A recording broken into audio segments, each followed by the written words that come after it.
host, Jack Ebling's Press Pass Daily on My 18. It's time for Sports Talk with Jack and the panel, including Mike Griffith of M Live, Tom Crawford, co-founder of BitterRivals.com, Graham Couch, State Journal sports columnist, Rico Beard, radio host at Sports 105.1, Joe Rexroth, Free Press sports writer, and Doug Warren, show producer. Now, let's get talking sports. Here's Jack.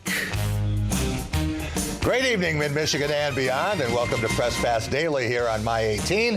I'm joined today by Mike Griffith, covers Michigan State for MLive.com. He's also the Wednesday co-host on The Drive with Jack. Hello, Mike. Hey, Jack, how are you? Good. And we have with us today Chip Mundy, longtime sports writer for the Jackson Citizen Patriot and the author of Michigan Sports Trivia. How are you, Chip? Good. Thanks for having me here. Happy to have you, and you've got some expertise. We're going to be talking a little bit later in the show about Tony Dungy, a guy you know very well, and the relationship with Jim Caldwell, and also Khari Willis from Jackson Lumen Christi. And he's a guy that Michigan State fans are going to be very familiar. Mike, you've watched some Khari Willis tape and talked with him. Yeah, I think the toughest question about Khari is where are you going to play him? He can play everywhere. Is he a receiver? Is he a DB? Is he a return guy? I think you check the box, all of the above. We'll talk a little baseball, too, and Chip is a huge baseball fan. We'll talk about the Tigers deals at the winter meetings, see if Dave Dombrowski did what he wanted to do. He did some things, but he's got a lot of work left to do. We will be back, and we're going to start with Michigan State basketball and football. Basketball team in action tonight against Eastern Michigan. That's a 9 o'clock game at Breslin Center. And then we'll talk about Michigan State getting ready for the Cotton Bowl matchup with Baylor. We'll be right back. Press Pass Daily here on My 18. Welcome back to Press Pass Daily here on My 18. It's time for our Going Green segment brought to you by Graf Chevrolet, a trusted friend with 100 years in the automobile business. Stop and see Matt, Mark, and Greg on West Grand River in Okemos. They'll take great care of you. Go green, go Graf. It was real simple for me. Basically, I felt like Michigan State chose me, obviously by extending me a scholarship, but I feel like it was deeper than that. The coaches were very honest. The players were real. There are people I could see myself getting along with for 4 years. The administration officers and everybody that I met all seemed real and real bold in what they were telling me. They really believed what they were telling me. They told me if I had questions, then just come see for myself, as opposed to they told me everybody was going to sugarcoat and tell me things that I wanted to hear, which was true. And I just felt like that was the most real, most honest place I was looking for, and I felt like it was a place I can excel at the next level. Jackson Lumen Christi standout, two-sport standout, Khari Willis with our Richie Carney. And Chip, you have watched Khari Willis play football and basketball. Coming to Michigan State, what makes him special? Well, he's got talent. For talent makes you special right off the bat. But I tell you, this is a great kid from a great family. He's very humble. Very team-orientated. It's just really hard to find a flaw in him, and he's just one of those kids that's a special talent. And I would say I've been working over 30 years in the Jackson area, and he's probably one of the top 3 athletes I've seen come out of Jackson. Wow. You know, he's recruited as an athlete. I guess he could do a lot of things, could be a receiver. There's been a great running back, over 400 yards in that playoff game, right? 50 carries. But he could also be a DB, kick returner, a lot of things, Mike. Yeah, I think Michigan State's needs really, Jack, are in that secondary. I mean, you take a look at the possibility that Trey Waynes is going to be leaving this year. We know Curtis Drummond's going to be leaving. We've seen some guys that we thought were in the secondary transition to linebacker. So the numbers in the secondary aren't good. Now, I don't know where he's going to end up, but I would venture to say he'll get an opportunity in the secondary because that's probably what would get him on the field the fastest. Right. That and maybe some special teams work. Absolutely. Could do that teams, too. Kick return, punt return. Absolutely. McGarrett Kings will be a senior next year, so punt return could be the ticket. Probably doesn't have the size that Mark D'Antonio would prefer right now for a running back, but he can do a lot of things. He's got great awareness of the game and knows how to play. He does. I asked him during the season I said, how close are you following Michigan State? And he says, I watched the game on Saturday, and he says, I DVR it, and he says, I watch it 5 or 6 times over in a row. Wow. I'm trying to pick up on reads on what Michigan State's doing and what the defense is doing. He's trying to study the whole thing. He's that kind of kid. Wow. Mike, you were at the press conference yesterday, press conference says, for Media Day at Spartan Stadium. Well, what do you make of Michigan State's preparation? There was huge news yesterday, Jack, and I'm really surprised. I mean, the Michigan State folks don't realize how big this really is. Connor Cook story. Connor Cook coming back is huge. Pencil it in. Michigan State's in the top 10. They're competing for a national championship again next year. Connor Cook is outstanding. A lot of people said, oh, well, he couldn't have gone. He could have gone. But here's the deal. Number one, Connor has unfinished business. This is a competitive guy, Chip. Right. This is why Mark D'Antonio likes him, because he wants to play Oregon again, because he wants to play Ohio State again. He's from Ohio. He wants to walk the streets, a la Kirk Cousins quote. But also, let's take a look. If he was one of the first 3 quarterbacks, what were the teams that were looking at drafting him? Does Connor Cook want to play for the Buffalo Bills as a first-year guy and get thrown into that mess? So a lot of this was about Michigan State and Connor having the opportunity to live another year as a college kid. But part of it was strategy, too. The Cook family wants to be in a better position, and with another year behind him, Connor Cook could be a top 5 pick and be standing up there deciding his terms and maybe even picking his team a little bit. Chip, when you saw the matchups, when the football playoff committee gave us the football 4 and then filled in the other spots, Michigan State against Baylor, what comes to mind? Ouch. Ouch. Yeah. No, seriously, it's going to be a really good test for Michigan State's defense and a good test for Baylor's offense. Right. I mean, this is a classic, the offense versus tough defense matchup. I think it's one of the more fascinating matchups of the bowl season. Let's not forget basketball tonight in about 3 hours over at Breslin Center. We got Michigan State hosting Eastern Michigan. Mike, this is Eagles team 8-1, and they beat Michigan by 3 points. What an exciting time to be a Michigan State fan, huh? Yes, and I'm sure Breslin will be rocking. But you know, Michigan State, one of the best 3-point shooting teams in the country. If they shoot the ball well against that zone, I don't think the Eagles are too much of a threat. Yeah, Michigan State will have some open shots. We'll be back. We're going to talk the big picture, talk about the University of Michigan, the Big Ten, and the national landscape here on Press Pass Daily.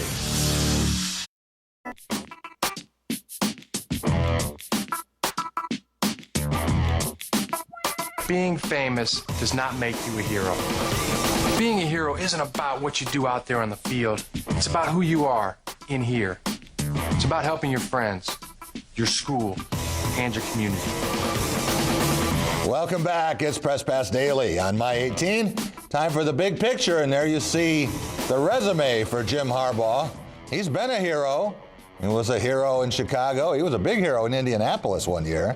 Captain Comeback. Captain Comeback. But is he the kind of guy, Mike, who can take the University of Michigan from 5 wins to 10 in 1 year? Can he be a sideline savior? He could if I thought he was going to take the job, but the more I read and hear about Jim Harbaugh, he's been in Northern California for a long time. That's where his family's at. I'm not saying that he doesn't want to come back to Michigan, but he seems pretty comfortable in California, and there's a lot of talk now about the Oakland Raiders, and why would he want to take a step back to the college game? I don't know, Chip, what your thoughts on that? You've seen coaches at college and pro level. What do you expect? He seems like an NFL guy to me. I think that if he was going to go back to college, Michigan would be a great place for him. Right. But I don't think that's his first choice. Now the question is, reportedly he's lost the locker room there in San Francisco. Is that going to put any kind of a cloud over his resume at all or not? Will another team take him? I would think they would. But if he doesn't have the option that he wants, then he might end up in Ann Arbor, but I don't think it's his first choice. I think he has a reputation as a guy who can come in, make some changes. I don't know how well he wears. Someone compared him maybe to a Billy Martin in a sense. Mm-hmm. But, he's the kind of guy, I think the Michigan Mafia certainly wants him, and you hear all the comments from Ann Arbor that he's a winner. Yeah. There's no question about it. I mean, is he a good enough coach to do this? No question about it. Right. Could he last 10 years at a place? There's some question there, but right now Michigan needs an immediate fix. Right. They need to get to a bowl game. Speaking of which, Mike, 10 Big Ten teams in postseason. Which ones are going to win their bowl games? Well, obviously the game I've studied the most is Michigan State. And, I know they're a 1.5 underdog. I think it went up to 3. I think Michigan State's going to beat Baylor. I really do. After talking with the players yesterday and thinking about the matchups, the difference between Baylor and these other spread pass attack teams was that their quarterbacks could run. And that's the 12th guy on the field. Baylor's quarterback can scramble, but he's not a runner like J.T. Barrett, like Marcus Mariota. Mm-hmm. To me, that was the winning edge for Oregon and Ohio State I don't think Baylor has that winning edge, 1 and 2. I think the Michigan State defense is challenged by this. This is their third opportunity to bow up and show that they can play against a spread team. So Michigan State is the team I think has the best opportunity in the Big Ten to win. I'm not sure about Iowa. I know you like them a lot, Jack. You know, they're playing a young Tennessee team with playmakers. Right. Iowa's a possibility. I don't like Wisconsin against Auburn at all. It's a bad matchup, I think. Ohio State with a third-team quarterback. If it was J.T. Barrett, I'd tell you I think they could beat the Tide. Minnesota against Missouri, that's going to be tough, possibly, but Missouri's got a lot of talent. So these are some tough bowl matchups for the Big Ten. Yeah. You think about that, Chip, and it's hard to imagine 10 games and Big Ten's an underdog in all 10. Probably deservedly so, with, maybe with an exception here or there. But yeah, it has not been a banner year for the last few years for the Big Ten, and you reap what you sow. I'll take Penn State over Boston College. How about that in the Pinstripe Bowl? Okay. I like James Franklin in big games. I could go for that. What about Nebraska and USC? Interesting matchup. I think it hurts Nebraska, though, that their head coach is gone. And, this is a tough time to be going through a transition. The game will be big for USC. They've been the more consistent team throughout the year. It'd be more fun to see them play Youngstown State. With both police. I like that matchup. We'll get that on the schedule next year. They'd like it too. Nebraska, Youngstown State. That's right. Yeah. So which team has the most to gain from the Big Six bowls, including the playoff, and then the other 4 that we're going to see, the other matchups on New Year's Day? Well, this isn't the sexy pick, but which program can gain the most? It's Georgia Tech. Georgia Tech's late to the party. They're number 10. They got an automatic bid from the Orange Bowl, but that would do wonders for that program to win an Orange Bowl. Mississippi State, this is their biggest bowl game in decades as well. So they have a lot. The teams in the Orange Bowl have a lot to gain street cred. But obviously, Jack, from a conventional standpoint, whoever wins the national championship, and to me, I think you're going to see Oregon against Alabama, and I like Oregon to win the national title. And how about Rich Rodriguez? And he was saluted at halftime of the Michigan-Arizona basketball game, of all things. We will be back. We'll talk to the Detroit Lions up next. Welcome back to Press Pass Daily here on My 18. It's our Law of the Jungle segment, and we're talking about the first place Detroit Lions, number 2 seed in the NFC. And there you see a game-changing interception from Glover Quinn. Lions were down 14-0 to the Vikings. Looked like they might really be digging a hole, Chip. Suddenly they get back on the board 14-7, and Vikings don't score again. That was a game saver, really, because you're right, they were on the verge of really losing control of that game, and that just changed the whole tide. Right. Mike, you said before the season that the Lions would win 10 games. I did. I said 9. I think we're both a little higher than the average. Are you ready to go from 10 to 11?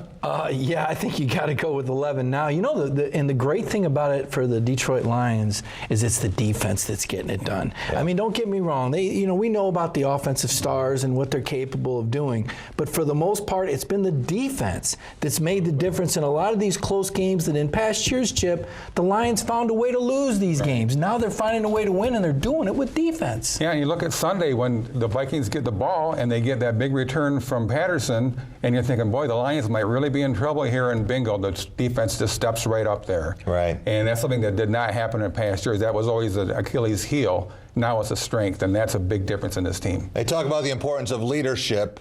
Chip, can you talk about Jim Caldwell's influence and the lessons he learned from a guy you know, as well as anybody in the media, Tony Dungy? Well, they're kind of carbon copies of each other in some ways. In fact, they're both low-keyed. They're both very well-respected, great football minds. Tony brought Jim in from Wake Forest when he was at Tampa Bay, and then brought Jim with him when he went to Indianapolis. And I think he probably saw a little of himself in there. Tony really likes coaches who teach. And I think it comes back from even his parents were teachers, and he's always enjoyed the teaching aspect of it. And I think that in Jim Caldwell, he saw somebody who could not only coach, but teach the game as well. The reason that I said going into this season that I wasn't going to write off this personnel group is because I don't think they had been coached. And now you saw a team that last year was good enough to get the lead. Now they're good enough to hold on to it. Yep. And I think that makes a big difference. Mike, when you think about this team now with the NFL's #1 defense, and they've got some mojo that we haven't seen in a long time, they really believe that they can beat anybody.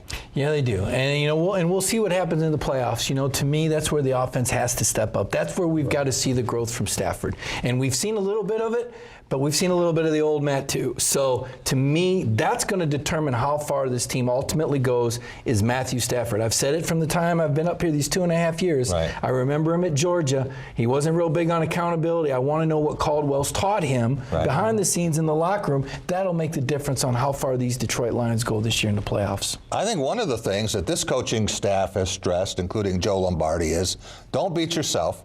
The defense is good enough. Don't make the stupid mistake. And they've simplified